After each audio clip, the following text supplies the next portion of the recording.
Ladies and gentlemen, good morning. I want to start with a story. In 954, Roger Bannister ran a mile in under 4 minutes of feat that doctors, scientists, and athletes alike said was physically impossible. But just weeks later, others began doing it too. What changed? Not the human body, the human mind. Mental strength is not about being unaffected by difficulty. It's about how we respond to difficulty. It's not about pretending we're invincible. It's about choosing to persist when we are not. Today, I want to show you 5 core principles that will help you become mentally strong, not in theory, but in the real world. Because we don't need more motivation. We need tools. Tools that work when we're tired, discouraged, and doubting ourselves. Let's begin. We live in a time where comfort is not just available, it's expected. We can adjust room temperature without leaving the couch, get food delivered in minutes, and avoid nearly every form of inconvenience with a swipe or a click. Technology has done something remarkable. It has eliminated friction, but in doing so, it has also dulled one of the most important tools we have for growth: discomfort. Mental strength isn't born in the warm glow of convenience. It's carved out in the cold, uncertain terrain of challenge. Discomfort is not something to be feared. It's something to be understood and even pursued. That's counterintuitive for most people. We're wired to avoid pain, to pull back when things get hard. But what we often don't realize is that our greatest breakthroughs usually arrive on the other side of our most uncomfortable moments. It's not the success that makes you strong. It's the struggle. And when we actively avoid discomfort, we unknowingly deny ourselves the very experiences that develop resilience, discipline, and clarity. There's a reason elite military units train the way they do. When Navy SEALs go through Bud's infamous training program, they're not just being physically pushed, they're being mentally and emotionally broken down, hour after hour, day after day. Why? Because they understand something most people don't. The ability to operate under stress, pressure, and fatigue doesn't happen by chance. It's built. They are taught to become comfortable being uncomfortable. And while that phrase sounds catchy, the truth behind it is anything but glamorous. It means leaning into fear when your instincts are screaming to run. It means showing up when every part of you wants to quit. It means embracing the hard again and again, until the hard becomes your new normal. Now, most of us will never be dropped into combat zones or tested in the ways those soldiers are. But we face our own kind of battles every single day. The difficult conversation with a loved one we keep putting off. The business we dream of starting, but never act on. The habit we know is ruining us, but we don't confront. These aren't minor details. These are the quiet moments where our mental strength is either promoted or forfeited. Think about a time in your life when everything fell apart. Maybe it was the end of a relationship, the death of a loved one, losing your job, or hearing the word no when you needed it to be yes. You didn't ask for that discomfort, but it came anyway. And if you're honest with yourself, you'll probably admit, looking back, it shaped you. It taught you something no comfort ever could. That you can survive, that you're capable of more than you thought. That pain, while brutal, is often the birthplace of wisdom. The truth is, growth doesn't happen when you're comfortable. Growth happens when you are forced to stretch. And stretching is never easy. It hurts. It's awkward. It's uncertain. But it's necessary. And while life will inevitably throw discomfort your way, the most powerful and mentally strong people don't wait for it. They choose it. Choosing discomfort means voluntarily stepping into situations that challenge you, saying yes to things you're afraid of, saying no to things that steal your time and energy, speaking up when silence feels safer. It's choosing to try again even after you've failed, choosing to stay present in grief when distraction seems easier, choosing to take the high road when revenge feels more satisfying. Every single one of these choices builds something inside you. Neuroscience supports this too. The brain is highly adaptable. It rewires based on repeated behavior. This is called neuroplasticity. When you consistently step into discomfort, your brain starts to recalibrate. It no longer interprets challenges, danger. It starts to see it as normal.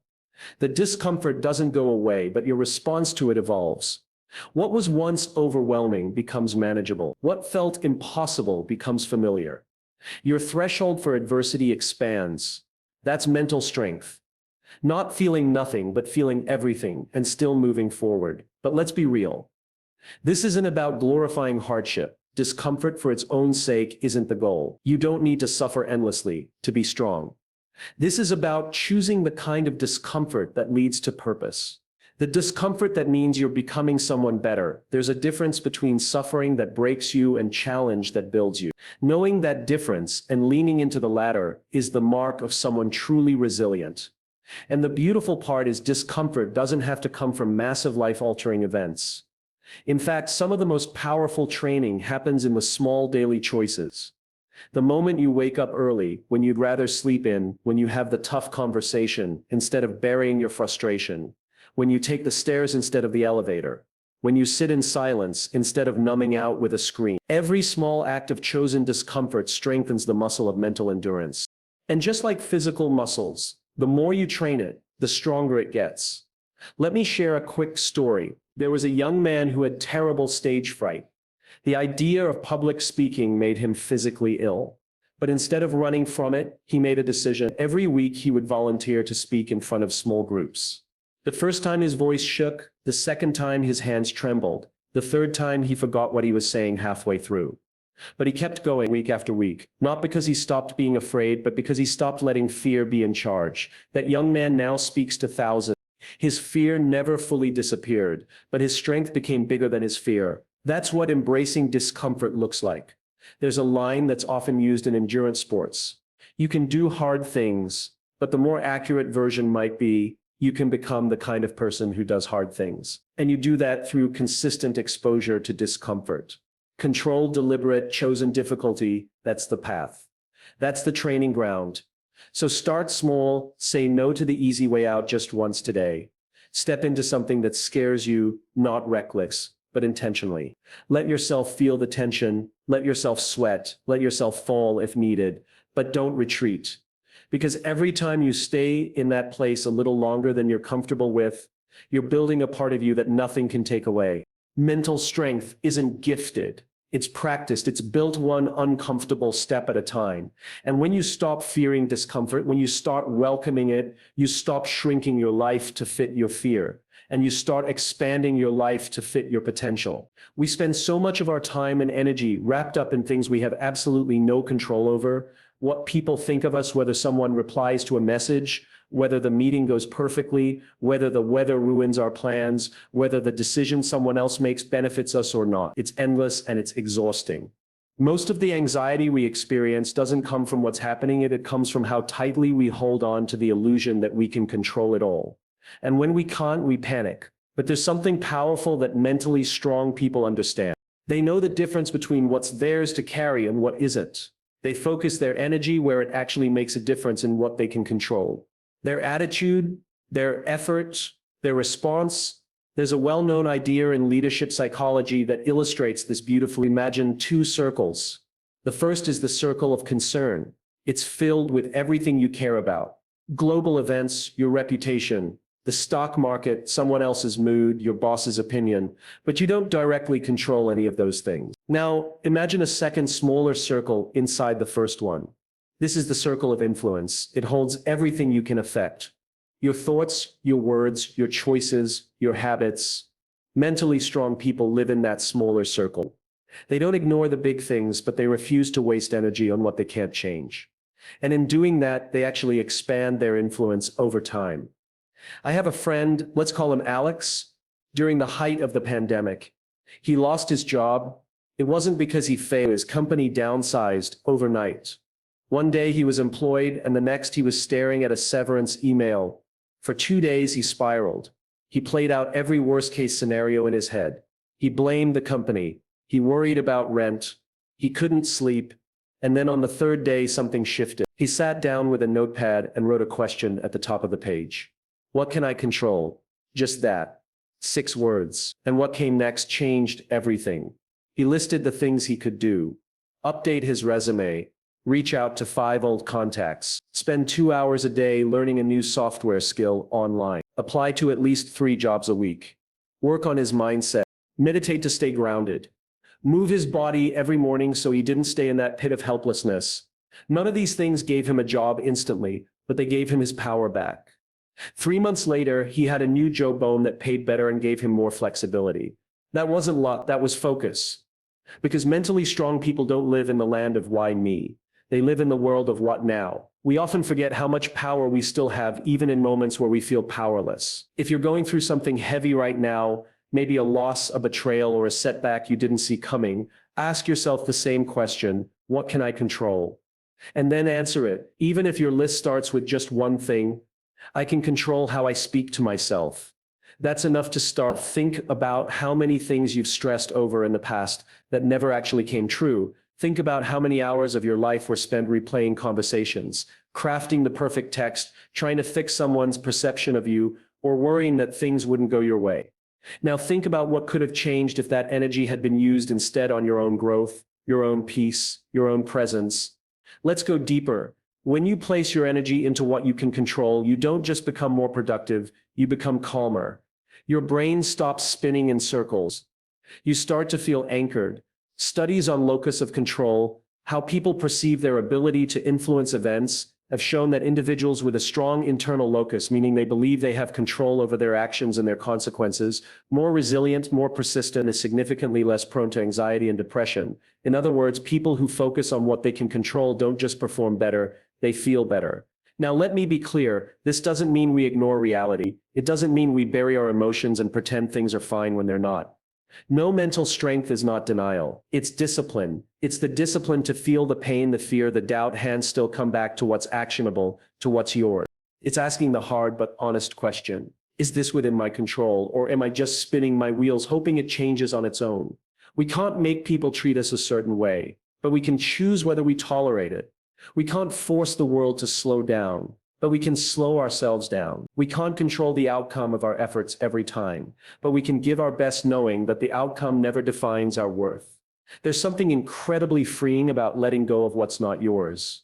Not in a careless way, but in a conscious one. You stop wasting your energy trying to micromanage the universe. And instead, you reclaim your time, your mind, and your emotional capacity to do what actually matters. A student once told me that during exam season, she felt paralyzed. She would freeze for hours, unable to study because she was so afraid of failing.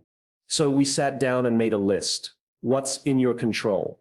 Studying for 1 hour at a time, taking breaks, getting enough sleep, asking for help on topics you struggle with, and what's not in your control. The exact questions on the test, the grades other students get, what the professor thinks. She started focusing only on the first list. Her performance improved, sure, but the biggest change, her confidence, not because the test was easier, but because she was stronger. That's what happens when you focus on what's possible instead of what's uncertain. You become a person who responds instead of reacts, who creates instead of complains, who adapts instead of avoids. You don't live in helplessness. You live in motion. So the next time you're overwhelmed, take a moment, pause, breathe, and ask yourself the question: what can I control? Not to magically solve everything, but to remind yourself that even when the world feels chaotic, your power never disappeared. It just needed to be pointed in the right direction. We all live our lives through story, from the moment we wake up to the moment we fall asleep. The narratives we tell ourselves shape how we see the world, how we respond to challenges, and ultimately, how we move forward or hold ourselves back. These stories are powerful because they feel like fact. They become the invisible script in our heads, guiding our actions, framing our identity, and influencing our future. Think for a moment about some of the stories you might be telling yourself. I'm not good enough. I always mess things up. I'll never succeed at this. How many times have you repeated these thoughts so often that they felt like undeniable truths? These aren't truths, they're stories, and stories can be rewritten. It's easy to forget that our mind is constantly interpreting events, creating meaning from experiences, but not always with accuracy or kindness. These internal scripts are often shaped by past failures, criticism from others, or moments when we felt vulnerable. Over time, they become self-fulfilling prophecies, convincing us that the narrative is the only way things can be. But that's a lie. And the most powerful thing you need to know is this: you are not your story. You are the narrator. You have the power to pause, reflect, and rewrite the stories that no longer serve you. This isn't just motivational fluff. It's backed by science. Cognitive behavioral therapy, well-respected psychological approach, shows that when we actively challenge and reframe our negative self-talk, we change how our brain responds to situations. This is neuroscience in action. rewiring your thought patterns to create better outcomes, not just wishful thinking. Imagine for a moment that every setback or failure you faced is a chapter in your story. Now imagine that chapter being written by someone else, someone who focuses on growth, resilience, and learning instead of failure and defeat. The power to take the pen and write a new narrative is yours. Consider the difference between saying, "I'm terrible at this and I'm learning through this." The first statement traps you in a fixed mindset where mistakes define your worth and future. The second opens the door to growth, recognizing that every challenge is an opportunity to get better. When you change the story you tell yourself, you change your trajectory. This idea is not just theoretical. Think about athletes who recover from injuries. At first, they might feel broken, discouraged, and defeated. But the ones who come back stronger are those who tell a different story. They don't define themselves by the injury. They define themselves by their comeback. They say, "This is a setback, but it's part of my journey. I'm learning new ways to train, to heal, and to excel." That narrative fuels their recovery and their success. Or consider entrepreneurs who face repeated failure. The difference between those who give up and those who ultimately succeed often comes down to the story they tell themselves about failure. The successful ones frame failure not as a sign of inadequacy, but as a critical step in the process of innovation. They rewrite their story to say, "Each failure is a lesson, a guidepost on my path to success." The stories you tell yourself shape your emotions, your behaviors, and your relationships. When you believe you're not good enough, you might hold back, avoid risks, or settle for less. When you believe you can learn and grow, you take action, embrace challenges, and open yourself up to possibilities. Your mindset changes everything. It's also important to recognize that rewriting your story is a practice, not a one-time event. It requires awareness and intentionality. The next time you find yourself stuck in negative self-talk, pause, take a deep breath, ask yourself, what else could be true here? This simple question cracks open the door to alternative narratives. Instead of "I always mess things up," you might say, "I'm figuring this out step by step." Instead of "I'll never succeed," try, "I'm building the skills I need to get there." This shift in language rewires your brain and empowers you to move forward differently. It's not about ignoring reality or pretending everything is perfect. It's about choosing to see yourself as capable of growth, change, and resilience despite setbacks. You are not your failures. You are not your doubts. You are the narrator of your life story, and you have the power to edit your script anytime you choose. This truth can be life-changing, especially during moments of hardship. When everything seems to be falling apart, the story you tell yourself in that moment can determine whether you rise or remain stuck. Choosing to rewrite your story can transform despair into hope, confusion into clarity, and fear into courage. Remember, the narrative you believe shapes the life you live. If the story in your mind is full of limitations, doubt, and fear, that's the story your life will follow. But if you choose to tell a different story, one of possibility, learning, and strength, you open the door to a future you might never have imagined. So embrace your role as the narrator. When faced with a setback or challenge, resist the pull of the old scripts that weigh you down. Instead, ask yourself, what else could be true? Give yourself permission to rewrite the narrative. Start telling a story that reflects who you truly are and who you are becoming. Because ultimately, the story you believe is not just a reflection of your past. That's the blueprint for your future, and that story, it's yours to write. Mental strength is often misunderstood. Many believe it means having an unshakable, unbreakable exterior. The ability to push through hardship by suppressing emotions, ignoring pain, and pretending that everything is fine. But true mental strength isn't about burying your feelings deep inside, or pretending they don't exist. It's about something far more nuanced and powerful. Learning to navigate your emotions, to understand them, and to move forward with courage even when those emotions are intense and uncomfortable. Imagine emotions not as obstacles, but as signposts. They are not stop signs demanding you halt your journey. Instead, they are signals guiding you, offering insight into what matters deeply to you. This perspective is transformative because it reframes how you experience emotional challenges. Instead of fighting your feelings or trying to avoid them, you approach them with curiosity and acceptance. Groundbreaking research by psychologist Susan David introduced a concept called emotional agility. She found that people who try to suppress or ignore their emotions often get stuck in a cycle of avoidance and stress. This suppression doesn't make them stronger. It makes them brittle, fragile under pressure, and prone to breakdowns. On the other hand, those who embrace their emotions, who allow themselves to feel deeply, without judgment and then take purposeful steps forward, develop real strength. They don't get paralyzed by sadness, fear, or doubt. They learn from those emotions and let them inform their action. This kind of strength requires courage.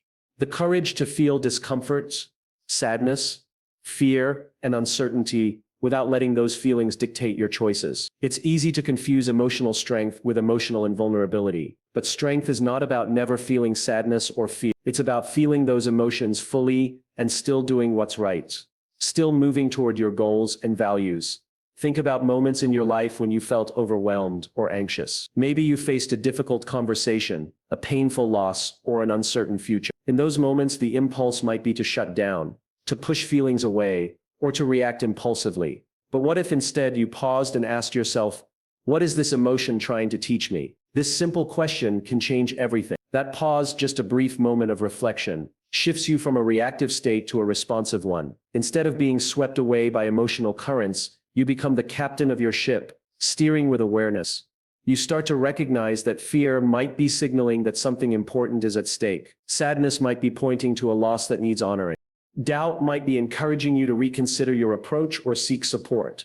This process of emotional agility transforms how you experience life's challenges. Instead of being controlled by emotions, you use them as tools to guide your decisions. You become more resilient because you're not resisting reality, you're engaging with it fully. There's a powerful story that illustrates this beautifully. A woman faced a painful career setback. Her dream job slipped through her fingers. Instead of numbing her disappointment or pretending it didn't matter, she allowed herself to grieve the loss.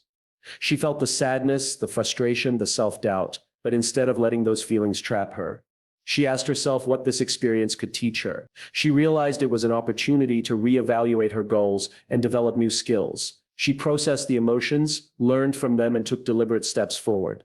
Months later, she found a new path that was even more fulfilling than the one she had lost. This example reminds us that emotional agility doesn't mean always feeling good or being positive. It means facing whatever emotions arise and moving through them with clarity and purpose. This is how mental strength is built. One moment of courageous feeling, one wise choice at a time. It also requires a shift in mindset about emotions themselves. Emotions are not enemies to be defeated or weaknesses to hide. They are vital signals from within, providing valuable information about our needs, values, and environment. When you learn to listen to these signals without judgment, you gain a profound source of insight. When you practice this, you create space for self-compassion. You stop beating yourself up for feeling scared or sad.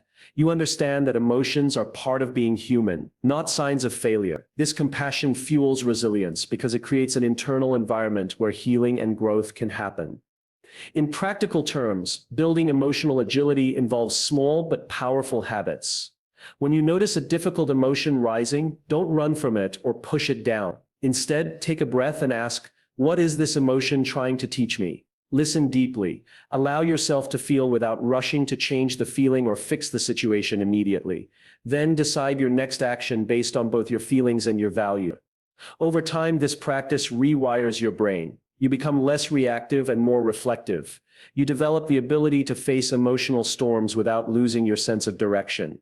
This is what separates those who are merely surviving from those who are truly thriving. The courage to navigate emotions rather than ignore them builds a kind of mental muscle that can carry you through the toughest challenges life throws your way. It makes you adaptable, resilient, and deeply human. So remember, mental strength is not about emotional numbness. It's about emotional agility, the ability to feel deeply, process fully, and still take action toward what matters most. When you develop this skill, you don't just endure life's hardships, you grow through them. And that growth is the foundation of lasting mental strength. We often like to think of ourselves as self-made, independent individuals, capable of forging our own paths without relying on anyone else. It's a comforting story, one that emphasizes our personal power and resilience. But the truth is far more intricate and revealing. We become who we're around. Our environment, the people we choose to spend time with, and the relationships we cultivate shape us in ways we might not even realize. This isn't about losing autonomy.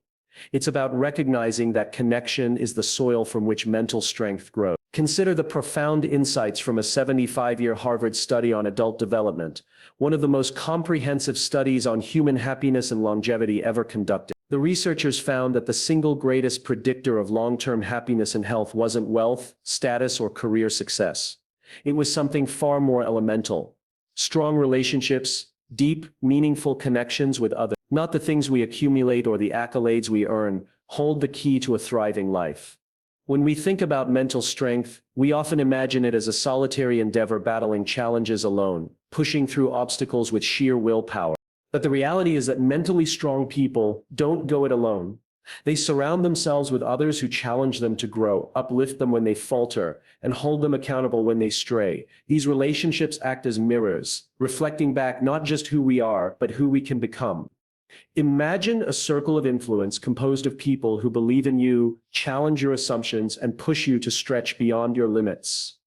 These are not enablers who let you stay comfortable or reinforce your excuses. They are the people who see your potential and refuse to let you settle for less. They call you out when you fall into old patterns, celebrate your victory sincerely, and walk alongside you in times of struggle.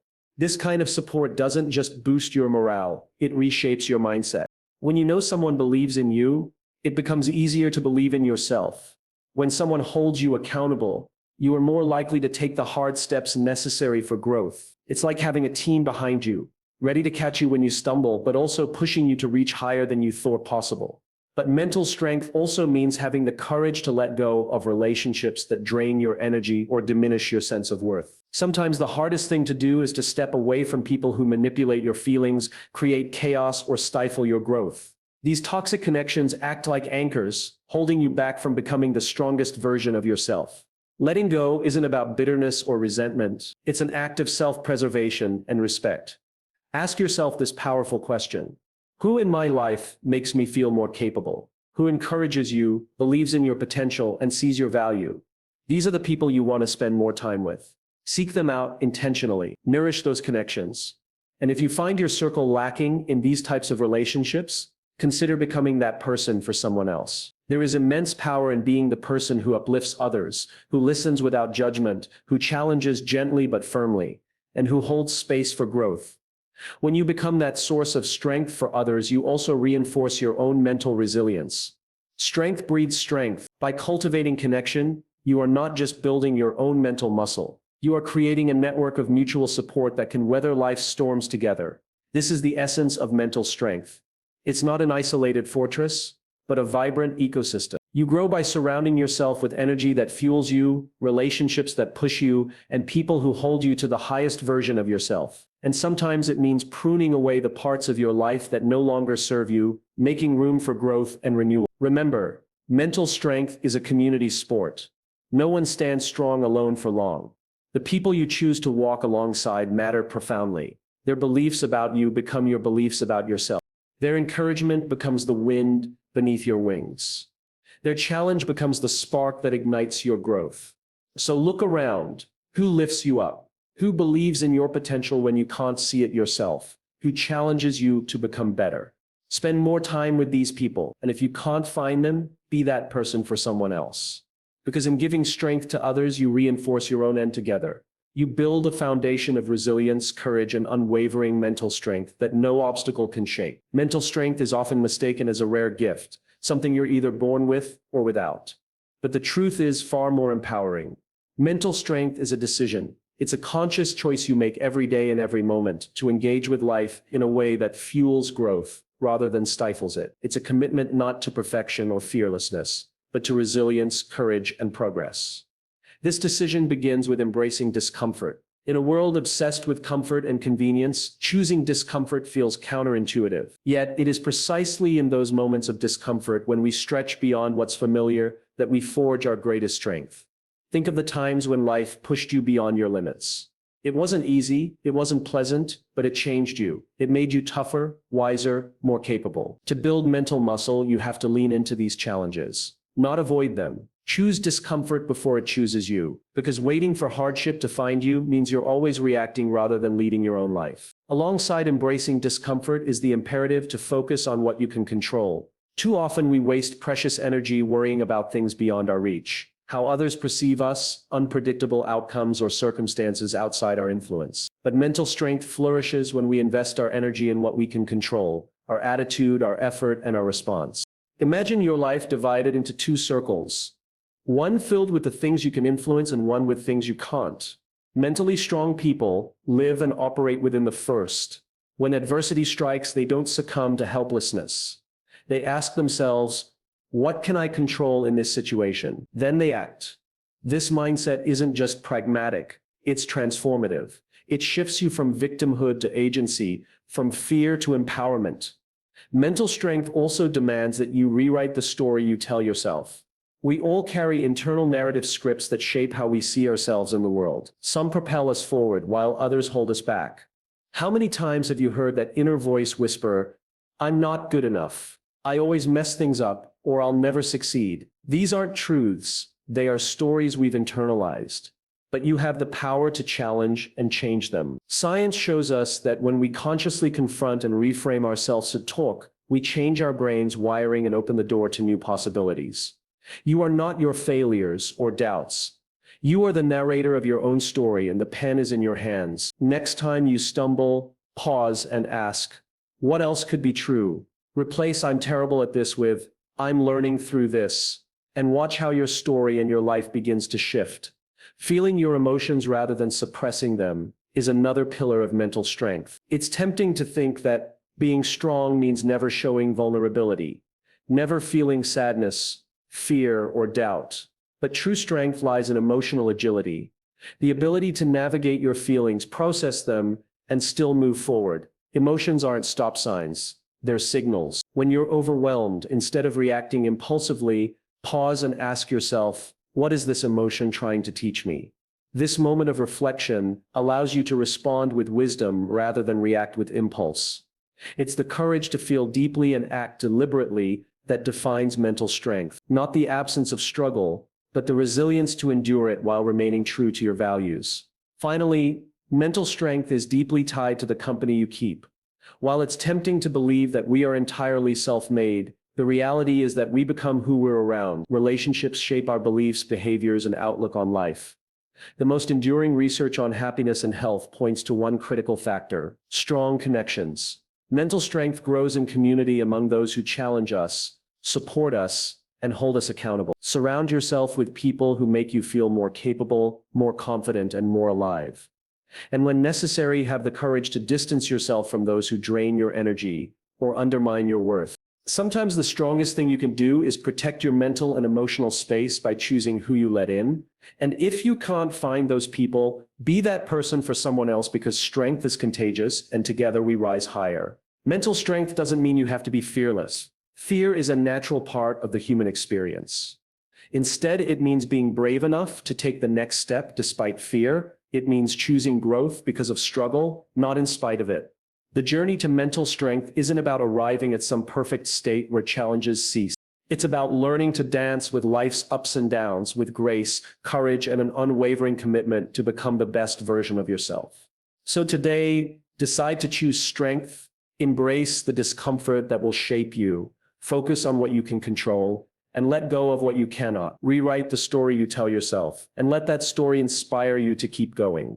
Feel your emotions fully and use them as your guide, not your prism, and surround yourself with people who ignite your potential and lift you higher. Mental strength is not an elusive gift handed down by fate. It is a decision, a daily act of courage and resilience that over time transforms your life in ways you might never have imagined.